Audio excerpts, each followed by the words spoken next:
Hey guys, welcome to our channel. I'm Shekinah. And I'm Alejandra. And we are SheLivesPurpose. We're aiming to build a community that empowers young women to grow in confidence, find their God-given purpose, and to take action. So if that's something of your interest, please keep on watching.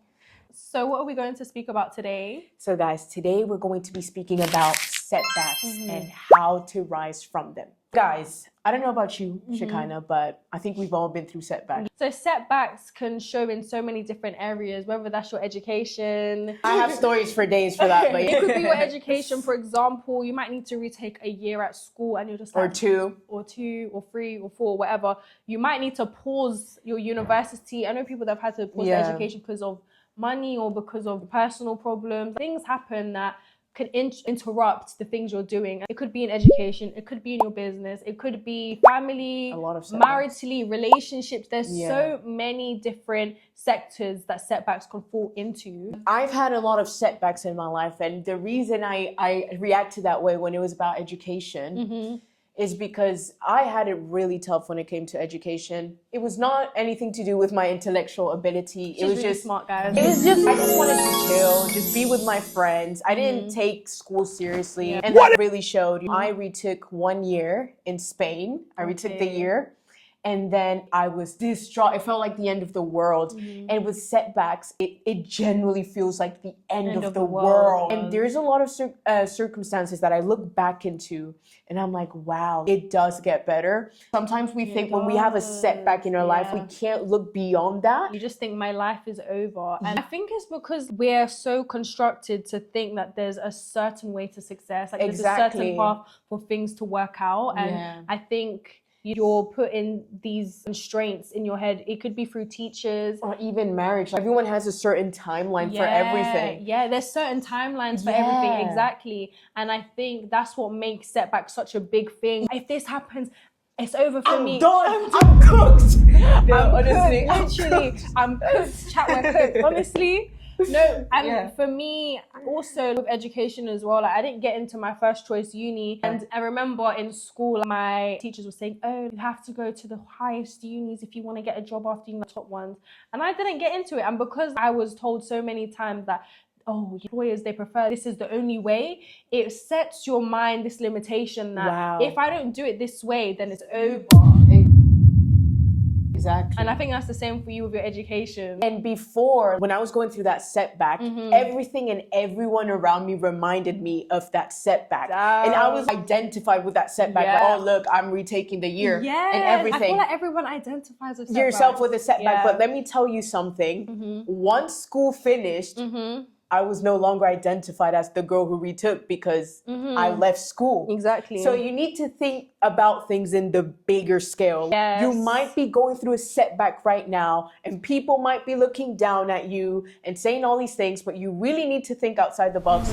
Really and truly, in 2 to 5 years from now, will this matter? Exactly. No, exactly. it's not going to matter. This video is not going to tell you, oh, how to stop setbacks. No, I wish. It isn't. You are going to experience them, but one thing that you're in control of is how you react to setbacks, which we were talking about earlier. How are you going to use this setback to fuel you, or are you going to use it to stop you? Ooh. How I like to look at setbacks is that imagine you're on a path, right? You're on a road and you get to a stop sign and there's 2 different paths you can go down. One is your ideal path, the ideal what you're looking for, and one is exactly what you don't want, right? You don't want to wait a couple years to finish university or do education, or for example. However, guys, you get to this point and your thought of going down the path of doing what you don't want to do just feels like that your world is over. Like everything is over because you just see what could have been. You have this, you idolize this beautiful path that you've set in your head, and it's like, if this doesn't go this way, it's over for me. But who said it's over? There might be people around you, teachers, like I said, that might say, oh, this is the way. People, friends, family that say, oh, this is the way. But guys, life is a journey. We are going to go through setbacks. We are going to go through times where maybe mentally we can't do certain things and it causes some delay, and that's okay. So guys, when you go through a setback, I want you to breathe. I want you to acknowledge. I'm in a setback currently. I need you to process your emotions. I don't want to come here and say, oh, just stand up and get back up, because I understand the emotional afflictions that comes with setbacks. acknowledge the situation, process it, breathe in, breathe out, Just and take move a forward. minute, honestly. And move forward, because I'm telling you this, a setback could either break you or make you. Yes. It's either, you know what I'm saying? There's a Bible verse that says, Proverbs chapter 24, verse 16 actually says, for a righteous man may fall 7 times and rise up again. But one disaster is enough to overthrow the wicked. How many of us have been the wicked many times in our life?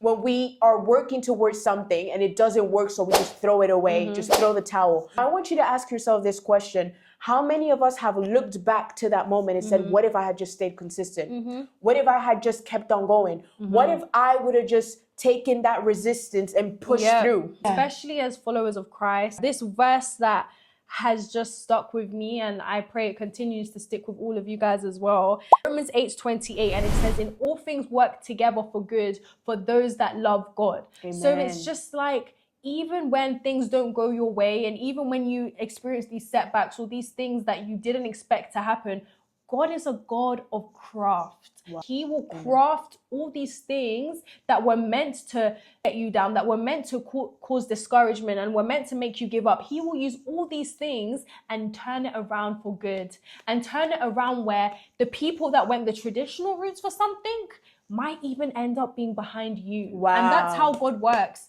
Because you know why? He does this so that his glory will show. Because sometimes there's that verse again that I've said in a previous video, but it's God uses the foolish things of this world to confuse the wise. And that's why, especially with us believers, sometimes we don't have the traditional routes, or we don't have the beautiful, smooth road that some people may have. And why? It's because we are imperfect, but what God wants to show his perfection through us. And that actually reminds me of the story of David. So David was actually appointed by one of the prophets that he was going to be a king. And he actually, the prophet, I believe his name was Samuel, correct me if I'm wrong. And he went to the father of David. So David had around 9 brothers, I believe, or 7, I don't know. And he was looking through all of these brothers. They were all tall, muscular. And God was like, no, it's none of these. And then Samuel was like, oh, do you have another son? And Jesse was like, oh, he's with the sheep. Samuel went to David. David was a little boy playing with his instrument. And God said, this is the one. And you see, he had all of these tall, muscular brothers that well, on paper, they seem fit for a king. But it was David. It was the small boy that was playing with the sheep. It was that boy that God was going to use to become a king. And in order for him to become a king, he had to beat a giant, a Goliath. See, a lot of us are not ready to beat the Goliath. A lot of us are not ready to go through this obstruction. A lot of us are not ready to rise up. But see, one thing that David had that his brothers didn't have was faith. And I feel like what you said, that's crazy. I know that was from God, because it's so true. So many of us, we want things, but we don't want the fight that comes with it. And even if Jesus had to endure a cross and suffering, there's also going to be some sort of thing that we're going to have to overcome or fight or challenge to get to where we need to be. Unfortunately, it's never a straight path. It's a journey. There's ups, there's downs, but as long as we keep going and as long as we rely on God as our refuge. David relied on God. He was a small boy, yes, but people saw, what's crazy, and God just put into my mind is that people were everyone around him was looking at the giant in front of them, which is Goliath. Wow. But you know what David knew he had that no one else saw was the giant of all giants. The king of all kings was behind him. In comparison to God, Goliath is one small ant, not even an ant. So it's like, when you know who your God is, like when you know who's backing you up, even when people mock you, they laugh at you, oh, look, you have to redo years and all that. When you know who your God is, you know that you're going to come out on the other side. And they most of the time don't. People will not find you where they left you. Girl. I don't know in what circumstance you've been. I don't know what you're going through, but I'm just going to tell you that people are not going to look back and find you in the same place. But the way you can make that happen is by working towards it. You see, the Bible also says faith without works is dead. So you can have all the faith in the world. See, David, let's use David as an example. David could have used all the faith he had, but if he didn't actually went to the battlefield and fought Goliath, he wouldn't have gotten the position of king.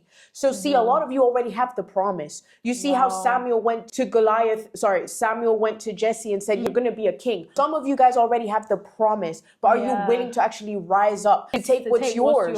Wow, that's deep, because times when we have promises that God has given us, sometimes it requires a fight. It requires us going through these times where we're down, or we have these setbacks, or we have these times where we're just like, what is going on? But we just have to know that everything that God has for us, most of the time, it comes with a bit of sacrifice. It comes with a fight. It comes with having faith. It comes with so many things that will help us and equip us to get to where we need to be. And it's like, when David, so what helped David be equipped to being a king was after he had the fight, after he conquered Goliath, because he conquered Goliath, that experience now gave him so much strength for the time where he had to take on all these big boy things. Now, duties are even bigger than Goliath. Wow. So sometimes you need to face these things that feel like a lot, because on the other side, there's things that you need to do as well. Wow, you actually reminded me of a Bible verse that says that you must deny yourself to enter the kingdom of heaven. And I remember hearing that verse as a child and be like, what do you mean I must die to self? I don't get that. What do you mean? Yeah. But how do you expect to get into that promised land, or to get into that desired outcome, if you're struggling with organizing, if you're struggling with time management, if you are struggling with self-doubt, with fear? You must die to self. You must start working on that self-control. You must start working even if you don't want to, because see, you must die to self if you want to inherit what God has for you. You see, I feel like 2025 destroyed me, literally. It broke you. I was literally everything. I was just changing and I was like, God, like, what's happening? I don't understand what's happening. But see, now I realized that I had to break myself. I had to die to myself, literally, to step into the person that's sitting here right now. The mentality that I had in 2024 would not be able to sit here. I would not be able to have the routine of coming here every other day to film, to edit. I wouldn't be able to go through the breaking. I have to go through the breaking, through the setback. I had a lot of setbacks in terms of finding studios and everything. It can take a lot, and sometimes it can feel draining. Like, when you feel like it's setback on setback and thing after thing, and you're like, when can I catch a break? But it's like, you think in James 8, it says, count it joy when you go through suffering, because suffering produces perseverance. Yeah. I remember that verse. That's so good. So it's like, we think that, oh, why us? But it's like, everything that we do and everything we go through is all tied to a bigger purpose. And it's tied to the kingdom of God. I think I've said this in another video, but we're like all puzzle pieces, right, into this big puzzle, and we are very essential. And everything we go through, every hardship, every setback, every happiness, every single thing we feel is essential to who we are going to become, and who God wants us to be. So it's like, and guys, honestly, I know it's easier said than done, but sometimes you need to embrace these things. And I feel like setbacks also helps you fall in love with the process as well. It's like, oh man, this didn't work, but I really want to do this. And it's like, when you just have that willingness as well, like, bless that. And it gives you that wisdom. It gives you that wisdom that you didn't have. It took me growing a YouTube channel. Actually, I had a YouTube channel before this. It took me growing that and not being able to fill with the demand. You see, I grew a YouTube channel quite rapidly in 2024, but guess what? That version of me wasn't like, I didn't adhere to time management. So I wasn't posting videos on time. I wasn't being consistent. So that lack of trust and everything went falling down. And actually, that was a setback for me. Version of myself couldn't contain the demand and the views that I was getting. So it took that breaking down. It took those setbacks of me having to delete that channel and start from zero, start from scratch. That is a setback. But you know what? It taught me something. I now have the wisdom to actually make another channel and make this actually work because I went through that setback.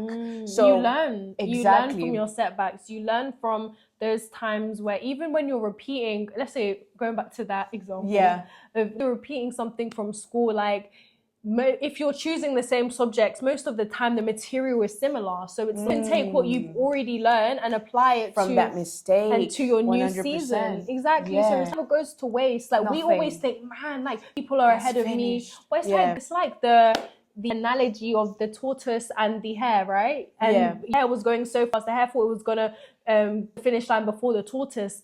But it's you are slow and steady and just focusing on yourself, and that's the beautiful thing I love about tortoises. Like actually, looking at some videos of tortoises, because they're just so in their own lane. Like they don't care about what everyone else is doing. They just always so focused on themselves and focused on what they need to do. And I also saw something cool fact about tortoises is that even though they're very slow creatures, they always get to where they need to be. You always see them at the shore. Do you know what I mean? Like you're always gonna catch when it's time for to lay their eggs and all that stuff. You will always see them when it's time for them to lay their eggs, because they know that there is a certain time they need to do things, and they don't need to compare themselves to any of the other fish or mammals or whatever. They know why they were created, so they don't look at what everyone else is doing. So that's what we all need to do. Is like so easy to look at, oh, this person's doing this before me, this person has it easy, this person no, but it's like we need to just, like you said, take the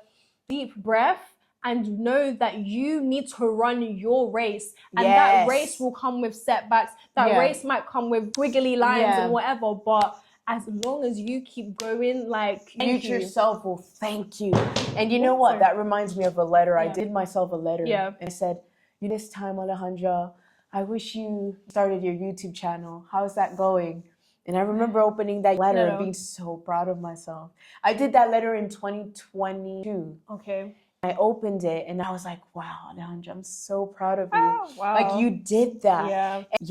Don't fail yourself, because at the end of the day, you know, when you don't rise up and you allow your setbacks to take a hold of you, you're letting that person down, that girl that wished, that had that dream, that desire, and you don't want to let yourself down, do you? You know, setbacks are a part of life, and it's how we approach them, as we spoke earlier. It's how you react. It's how you react. You choose if you want to let it get you down, keep you stagnant, or you choose whether you want to let it make you just shoot up and just give you that fuel. And it's your choice. That didn't work, but I still want to do this, and it's just keep going, because when you have that burning desire of wanting to do something, I know for a fact that God has put that in you, and nothing goes to waste ever. Me starting my YouTube channel in 2024, now I know how to edit. I didn't know how to edit back then. It was choppy editing. But all that practice, and yes, even if that YouTube channel is gone, the editing skills are there. Confidence in the camera is there. Thumbnail making is there. You've gained skills from it. I gained skills. So I didn't totally lose. I lost the channel, I lost the subscribers, I lost the views. But guess what? Nothing is wasted. It's wasted. I have the skills now. I used to be nervous in front of a camera. I have the skills now. So nothing goes completely to waste. Honestly. Thank you guys so much for watching. We hope that this blessed you. And like, comment, subscribe, and share. And stay tuned for our next videos, guys. And watch our other videos as well, because we feel like they all interlink and would help you. Bye, guys. Take care. Bye.